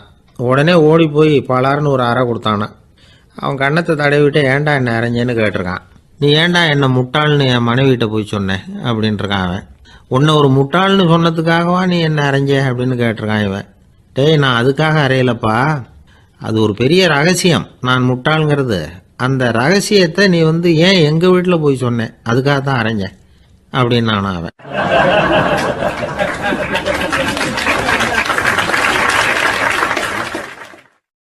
பக்தின்னு சொல்கிறோம் இல்லையா, அது வந்து 3 வகைப்படும் அப்படிங்கிறார் ஒரு பெரியவர். அது என்ன 3 வகைன்னா, தெய்வ பக்தி, அடியார்கள் பக்தி, குரு பக்தி. அடியார் பக்தியை விட, தெய்வ பக்தியை விட குரு பக்தி தான் ரொம்பவும் சிறந்ததுங்கிறார் அவர். தெய்வத்துக்கிட்ட செஞ்ச பாவம் குருநாதர்கிட்ட தீர்ந்துருமா, குருநாதர்கிட்ட செஞ்ச பாவம் தெய்வத்துக்கிட்ட போனாலும் தீராதான். இப்படி பெரியவங்களாம் சொல்லி வச்சிருக்கிறாங்க. ஒரு காடு, அங்கே அயோத தௌமியர் அப்படின்னு ஒரு தபோதனர், அவர் பல மாணவர்களை ஒன்றா சேர்த்து ஒரு குருகுலம் நடத்திக்கிட்டு இருக்கிறார். பல தரப்பட்டவங்க, பல திறப்பட்டவங்க மாணவர்கள் அதில் சேர்ந்து படிச்சுக்கிட்டு இருக்கிறாங்க. பாஞ்சால ராஜகுமாரன் ஒருத்தனும் அந்த குருகுலத்தில் சேர்ந்து படிச்சுக்கிட்டு இருக்கிறான். அவன் பேர் ஆருணி. பெரிய இடத்து புள்ள, இருந்தாலும் படுப்பில் ரொம்ப கெட்டிக்காரனாக இருந்தான். அவன் தான் அங்கே முதல் மாணவன். ஒரு நாள் குருநாதர் அந்த அரசகுமாரனை கூப்பிட்டார். நம்ம குருகுலத்துக்கு சொந்தமான வயலில் தண்ணீர் பெருகி வெள்ளம் வந்து பயிரை வந்து அழிக்குதான், அதனால் நீ போய் மடையை அடைச்சிட்டு வந்துடும் அப்படின்னார். அந்த அரசகுமாரன் உடனே புறப்பட்டான். குருநாதர் சொல்லிட்டார்ல, உடனே புறப்பட்டான். நான் பெரிய இடத்து பிள்ளையாச்சே, ராஜகுமாரனாச்சே, ரொம்ப செல்வாக்கூட வளர்ந்தவனாச்சே, நான் போய் வயலில் இறங்கி வேலை செய்கிறதா அப்படின்னுலாம் அவன் நினைக்கல. குருநாதர் கட்டளையை நிறைவேற்ற வேண்டியது நம்ம கடமை அப்படின்னு நினச்சான். உடனே ஒரு மண்வெட்டியை தூக்கி தோளில் வச்சுக்கிட்டு புறப்பட்டு போயிட்டான். வயலுக்கு போனான். பார்த்தான், தண்ணி கரையை உடச்சிக்கிட்டு வயலுக்குள்ளே ஏகமாக பாஞ்சிக்கிட்டு இருக்குது. இவன் மண்வெட்டியால் களிமண்ணை புல்லோடு சேர்த்து புல் பத்த மாதிரி வெட்டி வெட்டி போட்டான். இருந்தாலும் மடையை அடைக்க முடியல. தண்ணி அதை மீறி வந்துக்கிட்டே இருக்குது. தண்ணி வந்து வேகமாக வயலுக்குள்ளே போய்கிட்டே இருக்குது. போடுற பத்தையெல்லாம் கரைஞ்சி கரைஞ்சி போயிட்டுருக்கு. இருந்தாலும் இவன் தன்னுடைய முயற்சியை கைவிடலை. வெட்டி வெட்டி போட்டுக்கிட்டே இருக்கிறான். காலையில் அங்கே போனவன் சாயந்தரம் வரைக்கும் இப்படி செஞ்சுக்கிட்டு இருக்கிறான். உடம்பும் மனசும் ரொம்பவும் சோர்ந்து போச்சு. இருந்தாலும் குருநாதர் இட்ட கட்டளையை நிறைவேற்றாமல் இருக்கிறோமேங்கிற ஒரு குறை அவனுக்கு இருக்குது. குரு கட்டளையை நிறைவேற்றாத நான் வந்து இன்னமும் இருக்கணுமா அப்படின்னு யோசனை பண்ண ஆரம்பிச்சிட்டான். என்ன செய்யலாம்னு பார்த்தான். நம்ம குருநாதர் இட்ட பணிக்காக இந்த உடம்பையே தியாகம் பண்ணலாம் அப்படின்னு முடிவு பண்ணான். தண்ணி பாயுதில் அதுக்கு குறுக்க விழுந்து அப்படியே மடையை அடைச்சிக்கிட்டு அப்படியே படுத்துட்டான். இது மற்றவங்களுக்கு தெரியாது. அன்னைக்கு ராத்திரி ஒரு விளக்கு முன்னாடி உட்காந்து குருநாதர் பிள்ளைங்களுக்கு பாடம் சொல்லி கொடுத்துக்கிட்டு இருக்கிறார். முதல் வரிசையில் இருக்கக்கூடிய ராஜகுமாரனை காணலை. நம்ம ஆருணி எங்கே போனா அப்படின்னு சொல்லி மற்ற மாணவர்களை விசாரித்தார்.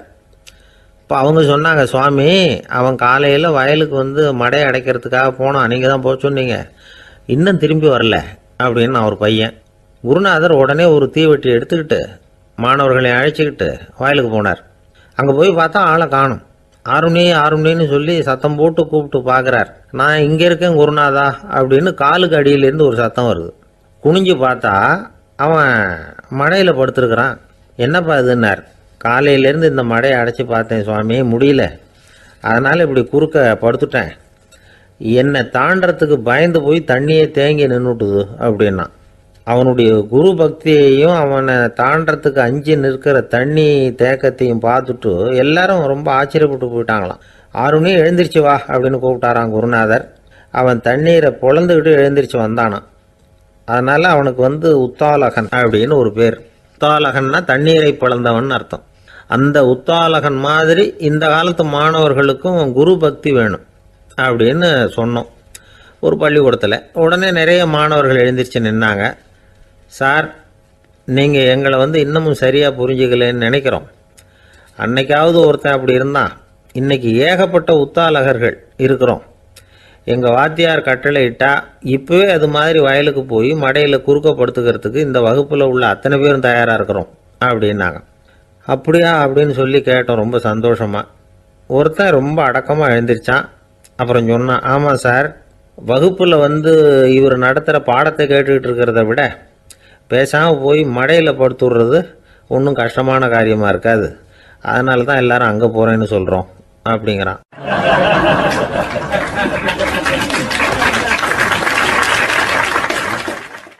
ஒரு நாள் காலை நேரம் ஒரு குரு படுக்கையை விட்டு எழுந்திருக்கிறார். உடனே சீடர்களை பார்த்து எல்லாரும் இப்படி வாங்கங்கிறார். எல்லாரும் வர்றாங்க வேகமாக. என்னங்க வேணும் உங்களுக்கு அப்படிங்கிற மாதிரி எல்லாரும் குருவை பார்த்தாங்க பயபக்தியோட. குரு அந்த சீடர்களை பார்த்து, இதை பாருங்கள், இப்போ நான் ஒரு சிக்கலான விவகாரத்தில் மாட்டிக்கிட்டு இருக்கிறேன், அதை நீங்கள் தீர்த்து வச்சா நல்லதுன்னார். சீடர்களுக்கு ஒன்றும் புரியல. என்ன இது இவர் இப்படி சொல்கிறாரு, நமக்குள்ள எல்லா விவகாரங்களையும் தீர்த்து வைக்கிறவர் நம்ம குருநாதர், அவருடைய விவகாரத்தை நாம் தீர்த்து வைக்கிறதா, ஆச்சரியமாக இருக்குதே, குருநாதருக்கே சிக்கலா அப்படின்னு யோசனை பண்ண ஆரம்பித்தாங்க. இருந்தாலும் ரொம்ப பணிவாக கேட்டாங்க, சுவாமி உங்களுக்கே சிக்கலா, இந்த உலகத்து சிக்கல்களுக்கும் சிரமங்களுக்கும் அப்பாற்பட்டவர் அல்லவா தாங்கள், அப்படிப்பட்ட உங்களுக்கு சிக்கல்னா அது எப்படி அப்படின்னாங்க. எனக்கு ஏற்பட்டிருக்கிற சிக்கல் அவ்வளவு பெருசு, ரொம்ப பெரிய விவகாரம் அது அப்படின்னார் குரு. கொஞ்சம் விவரமாக சொல்லுங்க அப்படின்னாங்க இவங்க. இப்போ அந்த குரு விவரத்தை சொன்னார். அதாவது நேற்று ராத்திரி நான் ஒரு கனவு கண்டேன். அந்த கனவில் நான் ஒரு பட்டாம்பூச்சியாக மாறிட்டேன். அப்படி மாறி ஒவ்வொரு மலராக பறந்து போய் உட்காந்து தேன் சாப்பிட்டேன் அப்படின்னார். சீடர்கள் இதை கேட்டதும் ரொம்ப திகைச்சு போயிட்டாங்க. என்ன இது, இது ஒரு பெரிய பிரச்சனையா, ஒரு சாதாரண கனவு கண்டதுக்காகவா இந்த காலை வேளையில் நம்மளையெல்லாம் குருநாதர் இவ்வளவு அவசரமாக கூப்பிட்டுருக்கார் அப்படின்னு நினச்சாங்க. இருந்தாலும் கேட்டாங்க, இதில் என்ன சிக்கல் சுவாமி, கனவுங்கிறது எல்லாருக்கும் வரத்தானே செய்யும் அப்படின்னார் ஒரு சீடர். சீடர்களே, பிரச்சனை அது இல்லை. நான் இன்னைக்கு காலையில் கண்ணு முழிச்சு பார்த்தப்போ நான் நானாக மறுபடியும் மாறிட்டேங்கிறத தெரிஞ்சுக்கிட்டேன். இதில் சிக்கல் என்னன்னா, இப்போ அந்த பட்டாம்பூச்சி தான் நானாக ஆயிட்டதாக கனவு கண்டுகிட்டு இருக்கா அப்படிங்கிறது தான். ஒரு மனுஷன் பட்டாம்பூச்சி ஆகிறதாக கனவு காண முடியுங்கிறப்போ அந்த பட்டாம்பூச்சியும் மனுஷனாக ஆகிறதாக கனவு காண முடியும் இல்லையா? இப்போ எனக்கு யதார்த்த நிலை தெரியணும், எது நிஜம்னு தெரியணும். நேற்று ராத்திரி நான் கண்டது கனவா, அல்லது இது பட்டாம்பூச்சி கண்டுகிட்டு இருக்கிற கனவா? இதுதான் குரு கேட்ட கேள்வி. இதை கேட்டதும் சீடர்கள் ரொம்ப குழம்பி போயிட்டாங்க. சுவாமி, இது வரைக்கும் நாங்கள் தூங்குறப்ப பார்க்கறது கனவுன்னும் மூழ்கிட்டு இருக்கிறப்ப பார்க்கறது நனவுன்னு நம்பிக்கிட்டு இருக்கிறோம். இப்போ எங்களை ரொம்ப குழப்பிட்டீங்க, இதுக்கு பதில் சொல்ல எங்களுக்கு சக்தி இல்லை அப்படின்னு சொல்லிவிட்டாங்களாம். அதுக்கப்புறம் அந்த குரு சொன்னாராம், நினைவு தான் முக்கியமான அம்சம். முடிவு கட்டம்னா பகலின் நினைவுகளை விட இரவின் கனவுகளே ரொம்ப உண்மை. ஒருத்தன் தூங்க போனால் தூங்கிக்கிட்டே இருந்தால் அவன் காணும் கனவு பொய்ங்கிறத அவன் உணர மாட்டான். ஒவ்வொரு கனவும் காணும் பொழுது அது ரொம்ப உண்மையாக தான் தெரியுது. ஒரு கனவு கூட உண்மை இல்லைன்னு கனவுல தோன்றுவதே இல்லை அப்படின்னார் குரு. அகில வாழ்வு அத்தனையும் சொற்பனம் கண்டாய் அப்படிங்கிறார் தாயுமானவர். ஆகையினால நம்ம கனவுலேருந்து நாம் என்னைக்கு முழிச்சிக்க போகிறோம் அப்படிங்கிறது தான் ஒரு முக்கியமான கேள்வி. ஒருத்தர் வந்தார், காலில் கட்டோடு வந்தார். என்னங்க காலில் கட்டுன்னு? சார், நேற்று ராத்திரி தூக்கத்தில் எங்கள் வீட்டு கூரையில் ஏணியை சாத்தி வச்சு இறங்கினப்போ வழுக்கி விழுந்து காலை உடச்சிக்கிட்டேன்னார்.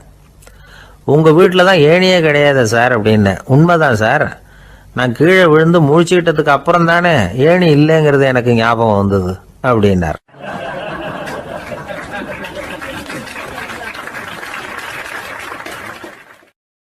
இருட்ட கண்டா பயம் உண்டாவதே அது ஏன்? இப்படி ஒரு கேள்வியை ஒரு பெரியவர்கிட்ட கேட்டாங்க. அதுக்கு அவர் பதில் சொல்றார், மனிதனுடைய ஆதிகால வாழ்க்கையில தொற்றிக்கொண்ட பயம் இது வேரூன்றி இருக்குது, இன்னமும் போகல. 50,000 வருஷங்களுக்கு முன்னாடி மனுஷன் குகைகள்ல வாழ்ந்தான். பகல்ல பயம் இருக்காது, ராத்திரியில மிருகங்கள் தாக்கும் கொல்லும், நிம்மதியா தூங்க கூட முடியாது. அதனால இந்த மனுஷனுக்கு இரவுன்னா மரணம் பயம் அப்படின்னு பழகி போச்சு. மனிதர்களுடைய எல்லா மனசையும் சேர்த்து மொத்தமா ஒரு மனசு உண்டு. மனிதர்களுடைய நினைவு இந்த மொத்த மனசுல பதிஞ்சிருக்கு, பரவுது. இந்த மொத்த மனசுல இருட்டு பற்றிய பயம் பதிந்து நீடிக்குது அப்படிங்கிறார் அவர். இந்த காலத்துல இரவை பகலாக்கிறதுக்கு எவ்வளவோ விளக்குகள்லாம் வந்தாச்சு. ராத்திரியிலேயும் மிருகங்கள் தாக்குங்கிற நிலைமை இல்லை. பாதுகாப்பான வீடுகள் விலங்குகளும் விலகி போயிட்டு, விலங்குகள்லாம் விலகி போயிட்டு, வீடுகளும் பாதுகாப்பா இருக்குது. சரி, இருந்தாலும் அந்த பழங்கால பயம் இருட்டு பயம் இன்னமும் மனுஷனை விட்டு போகல. இன்னொரு விஷயம் என்னன்னா, இருட்டில இருந்து வெளிச்சத்துக்கு வராத மனிதர்கள் இன்னைக்கு அதிகம். ஒரு ஆளு ஆத்துக்கு மீன் பிடிக்கிறதுக்காக போனான், இன்னும் விடியல. அதுக்குள்ள வலையை எடுத்துட்டு கிளம்பி போயிட்டான். வெளிச்சம் வர்றதுக்கு முன்னாடியே போய் சேர்ந்துட்டான். விடிகிற வரைக்கும் என்ன பண்றது, சும்மா கரையிலேயே உட்காந்து காலை ஆட்டிக்கிட்டு இருக்கிறான். காலில் ஏதோ ஒரு சின்ன மூட்டை தட்டுப்பட்டுது. இருட்டில் அது என்னன்னு சரியா தெரியல. மூட்டைக்குள்ள சின்ன சின்ன கல்லாம் நிறைஞ்சி இருக்குது. சும்மா பொழுது போகணுமேங்கிறதுக்காக இவன் அந்த மூட்டைக்குள்ள இருந்து ஒவ்வொரு கல்லா எடுத்து ஆத்துல வீசிக்கிட்டு இருக்கிறான். விடிகிற வரைக்கும் வேற வேலை இல்லைங்கிறதுனால இப்படி செஞ்சுக்கிட்டே உட்காந்துருக்கிறான். கிழக்க மெதுவா வெளிச்சம் தெரிய ஆரம்பிச்சது. பொழுது விடியறதுக்கான அறிகுறி. இதுக்குள்ள அந்த மூட்டையில இருந்த எல்லா கல்லையும் எடுத்து வீசி எறிஞ்சுட்டான். கடைசியா ஒரே ஒரு கல் மட்டும்தான் கையில பாக்கி இருந்தது. வெளிச்சம் வந்ததும் அந்த கல்லை பார்த்தான். அப்படியே திகைச்சு போயிட்டான். அடடா, இது வரைக்கும் தெரியாம தப்பு பண்ணிட்டோமே அப்படின்னு நினைச்சான். ஏன் தெரியுமா? அவன் கையில இருந்தது வெறும் கல் இல்ல, விலை வசந்த ரத்தன கல். அது இருட்டுல என்னன்னு புரியாததுனால மூட்டையில இருந்த எல்லா ரத்தன கல்லையும் ஆத்துல வீசி எறிஞ்சிருக்கிறான். இப்போ அவனுக்கு அழுகையே வந்துடும் போல இருந்தது. வாழ்க்கையை வசதி ஆக்கிக்கிறதுக்கான வாய்ப்பு அவனுக்கு இருந்தது. இருந்தாலும் இருட்டில் அதை இழந்துட்டான். அந்த வகையில் அவனுக்கு கொஞ்சம் அதிர்ஷ்டம் இருந்திருக்குது. அதாவது ஏதோ ஒரு வகையில் இருந்திருக்குது. அதனால தான் அந்த கடைசி கல்லை எரியறதுக்குள்ள வெளிச்சம் வந்துட்டுது. பல பேருக்கு அந்த அளவு கூட அதிர்ஷ்டம் வர்றதில்லை. எல்லாத்தையும் வீசினதுக்கு அப்புறம் தான் வெளிச்சம் வரும். என்னென்னு விவரம் தெரியாமலே எழுந்திரிச்சு வந்துடுவாங்க. வாழ்க்கைங்கிறது ஒரு பெரிய புதையல். அதை புரிஞ்சிக்காம மனுஷன் அதை வீசி எரிஞ்சுக்கிட்டு இருக்கான் அப்படிங்கிறது தான் பெரியவங்க கருத்து. சில பேருக்கு புரிஞ்சுக்கிற நேரம் வரும், அதுக்குள்ள வாழ்நாள்லாம் ஓடி போயிருக்கும். அதுக்கப்புறம் என்ன பண்றது? நம்மால் ஒருத்தன் கையில் ஒரு சின்ன பையோட வந்துகிட்டு இருந்தான். பை உள்ள ஏகப்பட்ட நகைகள், ரத்தன கல் எல்லாம் இருக்கு. வந்துகிட்டு இருந்தவன் திடீர்னு அந்த பையை அப்படியே ஒரு குளத்துல வீசி எறிஞ்சுட்டான். மகான்கள் தான் இப்படி பற்று இல்லாம இருப்பாங்க. என்னங்க இது, விலை மதிப்புள்ள அந்த பையை இப்படி குளத்துல வீசி எறிஞ்சுட்டீங்களே, இதுக்கு என்ன அர்த்தம் அப்படின்னு கேட்டார் அவன் கூட வந்தவர். அவன் மெதுவா இவர் காதோட காதா சொல்றான், ஒரு போலீஸ்காரர் பின்னாடி வந்துகிட்டு இருக்கிறார், அவர் போனதுக்கு அப்புறம் இதை எடுத்துக்குவேன் அப்படிங்கிறான்.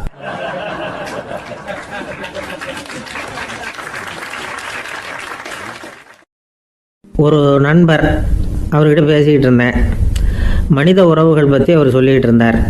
அமெரிக்காவில் தந்தை மகன் உறவு எப்படி இருக்குது அப்படிங்கிறத விளக்கிறதுக்கு அவர் ஒரு கதையை சொன்னார். ஒரு அப்பா பகல் பூராவும் அலுவலகத்தில் வேலை, ஓடி ஆடி உழைச்சிக்கிட்டு களைச்சி போய் ராத்திரி 10 மணிக்கு மேலே வீடு திரும்பினான். வீட்டு வாசலில் அவரோட மகன் காத்துக்கிட்டு இருக்கிறான். இன்னமும் தூங்கலை. அப்பா வாசல்லையே தடுத்து நிறுத்தி, அப்பா உனக்கு சம்பளம் எவ்வளவு அப்படின்னு கேட்குறான். ஏற்கனவே ஆஃபீஸ் பிரச்சனைகளால் அழுத்து போய் திரும்புகிற அப்பாவுக்கு கோவம் வந்துடுது. என்னடா இப்படிலாம் கேளுன்னு உங்கள் அம்மா உனக்கு சொல்லி கொடுத்தாளா அப்படின்னு சொல்லிவிட்டு உள்ளே போய் சட்டையை கட்டி மாட்டி விட்டு குளிச்சு விட்டு மறுபடியும் வெளியில் உடையை மாற்றுகிற சமயம் அப்போ மறுபடியும் மகன் உள்ளே நிற்கிறான் அவர் முன்னாடியே. அப்பா உனக்கு எவ்வளவு சம்பளங்கிறான் மறுபடியும். அப்பாவுக்கு எரிச்சல் அதிகமாகிட்டுது. மணிக்கு $20 போதுமா அப்படின்னார். அப்படின்னா எனக்கு ஒரு $10 தர முடியுமான்னா மகன். இதுக்கு தான் என் சம்பளம் எவ்வளவுன்னு கேட்டியா? 2ஆம் வகுப்பு படிக்கிற உனக்கு எதுக்குடா $10 அப்படின்னு கத்திவிட்டு தொலைக்காட்சி பெட்டியின் முன்னாடி போய் உட்காந்துக்கிட்டு ஏதோ நிகழ்ச்சியை பார்க்க ஆரம்பிச்சிட்டார். கொஞ்ச நேரம் கழித்து மறுபடியும் மகன் நிற்கிறான். அப்பா ப்ளீஸ் எனக்கு ஒரு $10 கொடுக்க முடியுமா? மகனுடைய கண்களில் கண்ணீர். என்னடா அவன் கண்ணீரை காட்டி காரியம் சாதிக்கலாம்னு பார்க்குறியா? ஒரு காசு கூட கொடுக்க மாட்டான் போ அப்படின்னு விரட்டி விட்டான். மகன் கண்ணீரை தொடச்சிக்கிட்டே கண்ணை தொடச்சிக்கிட்டு பேசாமல் போய் படுத்துக்கிட்டானா. கொஞ்ச நேரம் ஆச்சு. அப்பாவோட கோபம் கொஞ்சம் கொஞ்சமாக குறைஞ்சிது. பிள்ளைகிட்ட கோபமாக கத்துனது தப்பு தாங்கிறது புரிஞ்சுது அவனுக்கு. எழுந்திரிச்சு போனான், படுக்கை இறக்கி போனான். மகனை பார்த்தான். அவன் தலையணையை கட்டி பிடிச்சிக்கிட்டு அழுதுகிட்டு இருக்கிறான். அவனை மெல்ல நெருங்கி அவங்ககிட்ட எதமாக பேசுகிறதுக்கு ஆரம்பித்தானான். எதுக்குடா உனக்கு $10 பள்ளிக்கூடத்தில் கேட்டாங்களா அப்படின்னு கேட்டானா. மகன் சொல்லியிருக்கான், இல்லை டாடி, உனக்கு 1 மணி நேரம் சம்பளம் $20ன்னு சொன்னேன். நீ ஏற்கனவே எனக்கு கொடுத்த பாக்கெட் மணி $10 என்கிட்ட இருக்குது. இப்போ நீ இன்னொரு $10 கொடுத்தீங்கன்னா அதையும் சேர்த்து $20 ஆகிடும். அந்த $20 நான் உனக்கு கொடுத்துருவேன். அப்படி கொடுத்தா நீ என் கூட 1 மணி நேரம் செலவழிப்ப இல்லையா? அதுக்காக தான் $10 கேட்டேன் அப்படின்னு சொன்னானான். அந்த அப்பா கண்ணு கலங்கி போச்சான்.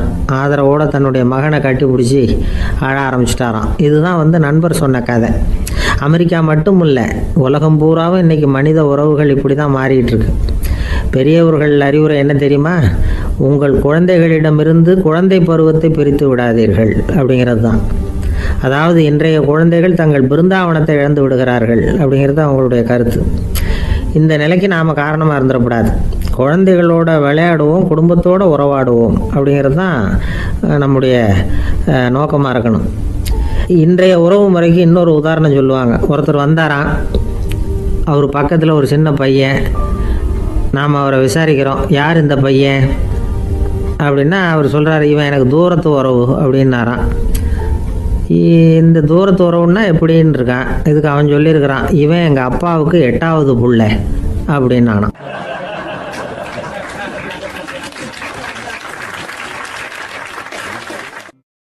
ஒரு பல்கலைக்கழகம், அங்கே ஒரு இலக்கிய பேராசிரியர், அவர் பாடம் நடத்திக்கிட்டு இருந்தார். ராபர்ட் ப்ரௌனிங் எழுதிய கவிதைகளை பற்றி சொல்லிகிட்டு இருக்கிறார். மாணவர்களும் ரொம்ப அக்கறையாக அதை கேட்டுக்கிட்டு இருக்கிறாங்க. ஒரு குறிப்பிட்ட கவிதையை பற்றி சொல்லும் பொழுது அந்த பேராசிரியருக்கே ஒரு சந்தேகம். அதாவது அந்த கவிதையின் சரியான அர்த்தம் என்னங்கிறதுல சந்தேகம். பேராசிரியர் யோசனை பண்ணார். அந்த கவிதையை முழுசாக புரிஞ்சிக்க முடியல. அதனால் மாணவர்களை பார்த்து சொன்னார், மாணவர்களே, ஒரு நாள் பொறுத்துங்க, இந்த கவிதையை எழுதின கவிஞர் எங்கள் வீட்டுக்கு பக்கத்தில் தான் இருக்கிறார். இன்னைக்கு சாயந்தரம் நான் அவரை நேரிலேயே போய் பார்க்குறேன்.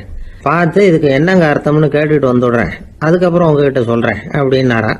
அன்னைக்கு சாயந்தரமே அந்த பேராசிரியர் கவிஞரை தேடிக்கிட்டு போயிட்டார். கவிஞர் அவங்க வீட்டில் அவர் பாட்டு உட்காந்துருந்தாராம். இவர் போய் அவர் முன்னாடி உட்காந்தார். அப்புறம் கேட்டார், ஐயா, அந்த கவிதையின் முழு பொருள் என்னன்னு தெரிஞ்சுட்டு போகிறதுக்காக வந்திருக்கிறேன் அப்படின்னாராம். எந்த கவிதை அப்படின்னாராம் அவர். இவர் அந்த கவிதையை சொல்லியிருக்கார். கவிஞர் கொஞ்சம் யோசனை பண்ணிவிட்டு அப்புறம் சொன்னாராம், பேராசிரியரே, நீங்கள் கொஞ்சம் தாமதமாக வந்துட்டீங்கன்னாராம். இவருக்கு ஒன்றும் புரியல. நீங்கள் என்ன சொல்கிறீங்க? நான் தாமதமாக வந்துட்டேன்னா? நீங்கள் தான் உயிரோடு இருக்கிறீங்களே, அப்படி இருக்கும்பொழுது நான் தாமதமாக வந்துட்டேன்னா அது எப்படி அப்படின்னு இவர் குழம்பி இருக்கிறார்.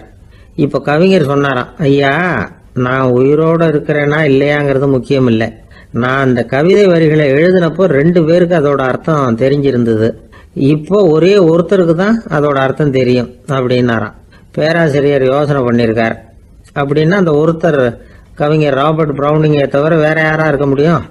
இவர் தான் அப்படிங்கிறத அவர் மனசில் நினச்சிக்கிட்டார். அதனால சொன்னார், ஐயா, நான் தாமதமாக வரல, அந்த கவிதையின் பொருள் என்ன அது சொல்லுங்கன்னார். பேராசிரியரே, நான் சொல்றது உங்களுக்கு புரியலன்னு நினைக்கிறேன். நான் இந்த வரிகளை எழுதினப்போ 2 பேருக்கு அதோட அர்த்தம் தெரிஞ்சிருந்தது. அந்த 2 பேர் யாருன்னா, ஒருத்தர் ராபர்ட் ப்ரௌனிங், அதாவது நான், இன்னொருத்தர் கடவுள். இப்போ அது கடவுளுக்கு மட்டும்தான் தெரியும். நானே இதை பற்றி பல தடவை யோசனை பண்ணி பார்த்தேன். இது ரொம்ப அழகானது, ஆனாலும் ரொம்ப வழுக்கலானது. அதை பிடிச்சிட்டோம்னு நினச்சிக்கிட்டு இருக்கும் பொழுதே காற்று மாதிரி அது உங்ககிட்ட இருந்து ஓடி போயிடுது. எனக்கு ரொம்பவும் வருத்தமாக தான் இருக்குது. நிச்சயமாக நான் தான் இந்த வரிகளை எழுதியிருக்கிறேன். அதில் அர்த்தம் இருக்குங்கிறது எனக்கு தெரியும். அதை நான் உணர்றேன். ஆனால் நீங்கள் என்னை மன்னிக்கணும். எனக்கே கூட அதை என்னால் விளக்க முடியல. அப்படி இருக்கும் பொழுது உங்களுக்கு எப்படி அதை நான் விளக்க முடியும் அப்படின்னாரா அந்த கவிஞர். அனுபவிக்கப்படக்கூடிய எல்லாமே விளக்கப்படக்கூடிய ஒன்றல்ல, விளக்கப்படும் எல்லாமே அனுபவிக்கப்படக்கூடிய ஒன்றல்ல அப்படிங்கிறது ஞானிகளுடைய கருத்து. அதுக்காக தான் அந்த சம்பவம். வாழ்க்கையில் நீங்கள் தொடர்ந்து ஆய்வு செய்து கொண்டே இருக்கக்கூடிய விளக்கங்களை ஒருபோதும் அடைய முடியாத பரிமாணங்கள் இருக்கிறதுனால தான் அது அலுப்பு தட்டாமல் இருக்குது. உங்களால் நிறைய அனுபவிக்க முடியும்.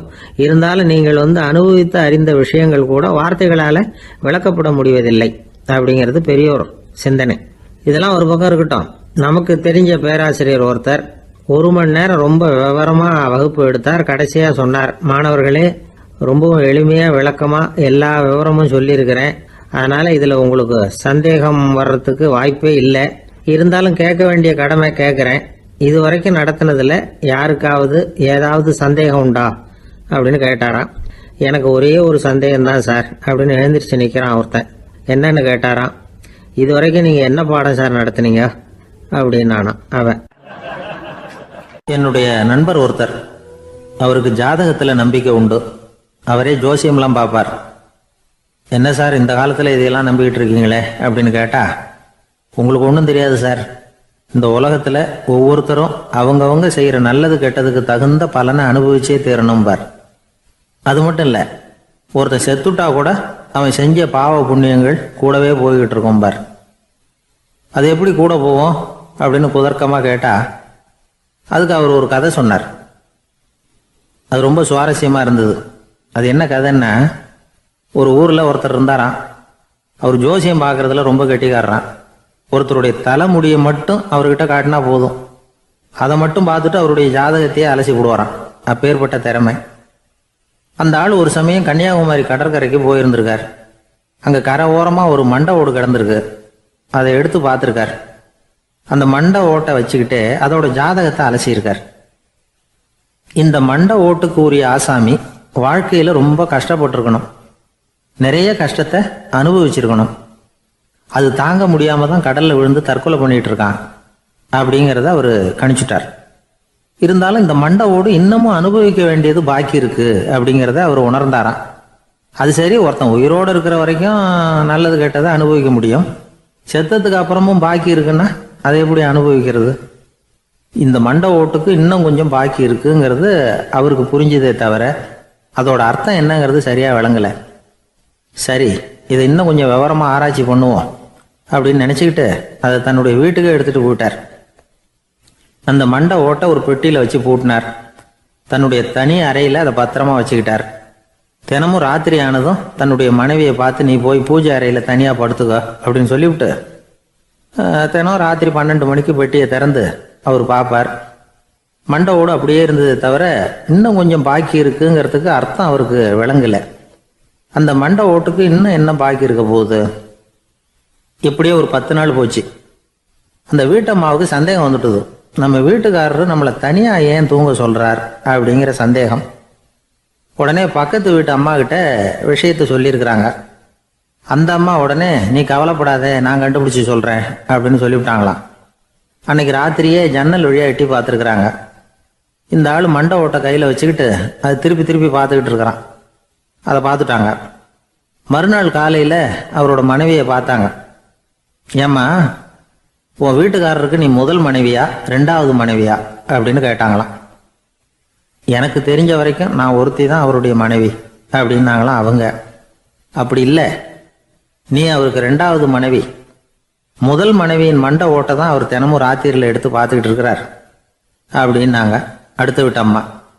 அப்படியா விஷயம் அப்படின்னு சொல்லிவிட்டு கணவன் வீட்டில் இல்லாத நேரமா பார்த்து அந்த மண்டை ஓட்டை எடுத்து கொண்டாந்து ஒரு உரல்ல போட்டு உலக்கையால குத்தி நொறுக்க ஆரம்பிச்சிட்டாங்க. வெளியில போயிருந்த அந்த ஆள் அப்பதான் உள்ள நுழைஞ்சார். மண்டை ஓடு உலக்கை கிட்ட குத்து வாங்கிட்டு இருக்கு. அது அனுபவிக்க வேண்டியது இன்னும் கொஞ்சம் பாக்கி இருக்குங்கிறதுக்கு அர்த்தம் எனக்கு இப்பதான் புரிஞ்சுது அப்படின்னாராம் அவர். இந்த கதையிலிருந்து நாம இன்னொரு நீதியையும் புரிஞ்சுக்கணும்.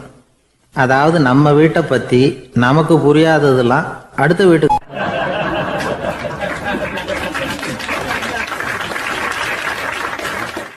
ஒரு இலக்கிய கூட்டம் ஏற்பாடு பண்ணியிருக்கிறோம், நீங்கள் அவசியம் வந்து அதில் பேசணும் அப்படின்னு கேட்டுக்கிட்டார் ஒருத்தர்.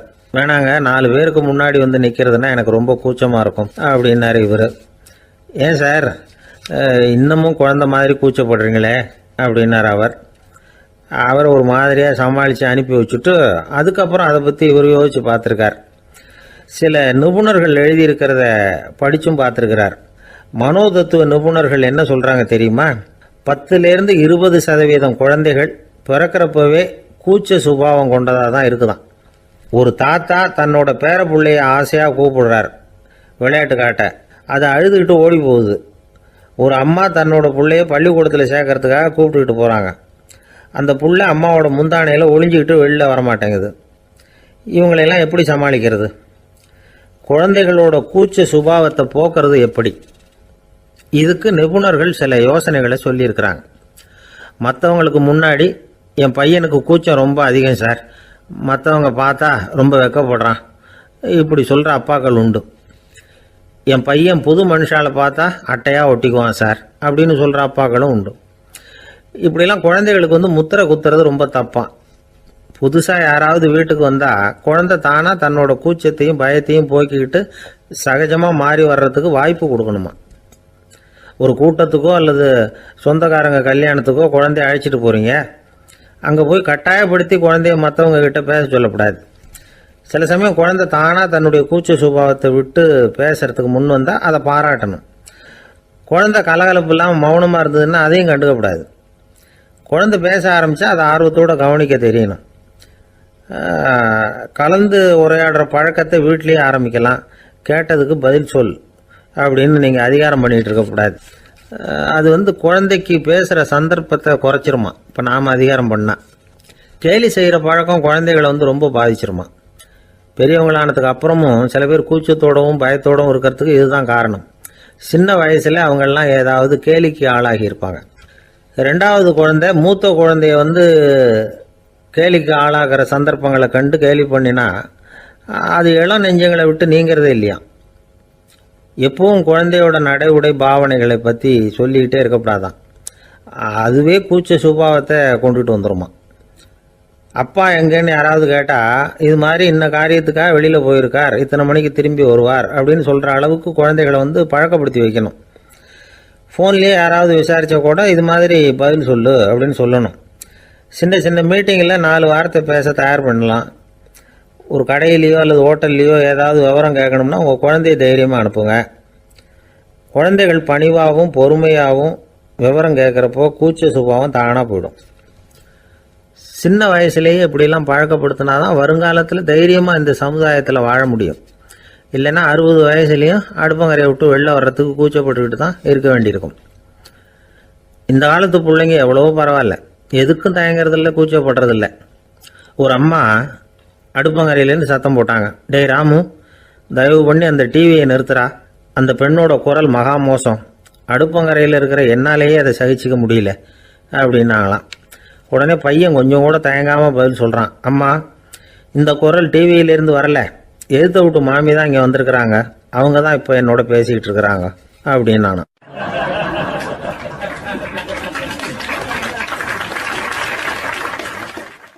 ஒருத்தர் வேகமாக நடந்து போகிறார்.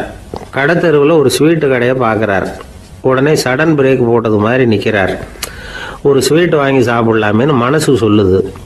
டாக்டர் வேணாம்னு சொல்லியிருக்கிறார், உடம்புக்கு ஒத்துக்காது, அதனால் அது வேணாம்னு சொல்லுது அறிவு. இவர் மனசு சொல்கிறத கேட்கல, அறிவு சொல்கிறபடி கேட்குறார். அதனால் மறுபடியும் வேகமாக அங்கேருந்து நடந்து போயிடுறார்.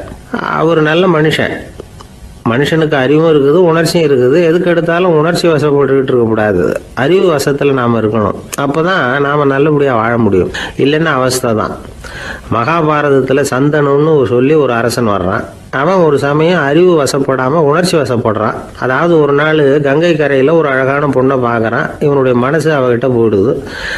அவளை கல்யாணம் பண்ணிக்கிறதுக்கு ஆசைப்படுறான். அந்த பொண்ணு சரின்னு சம்மதிக்கிறா. ஆனால் ஒரு நிபந்தனை போடுறா. அந்த நிபந்தனைக்கு சம்மதம்னு சொன்னாதான் உன்னை கல்யாணம் பண்ணிக்குவேன்னு சொல்றா. சரி, அவ போட்ட நிபந்தனை என்ன தெரியுமா?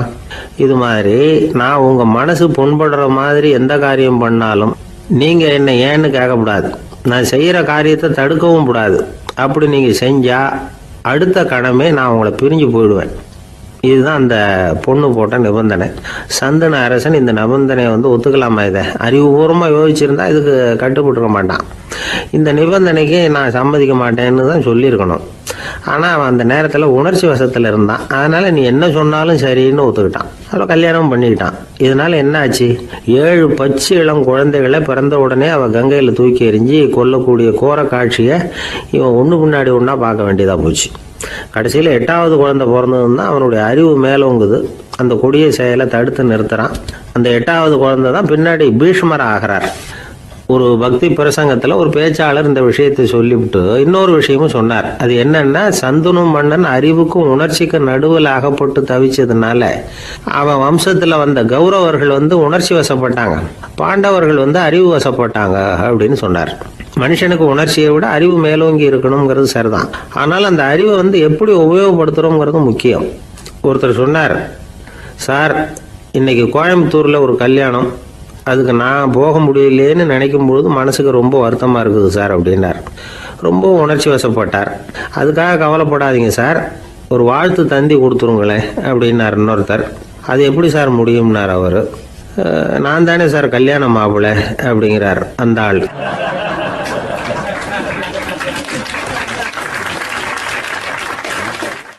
ஒரு ஊரில் ஒரு ஆள் இருந்தான். அவனுக்கும் அவன் மனைவிக்கும் சண்டை. இவன் கோவிச்சுக்கிட்டு வீட்டை விட்டு வெளியில் வந்துட்டான். நேராக தன்னுடைய நண்பன் ஒருத்தனை தேடிட்டு போனான்.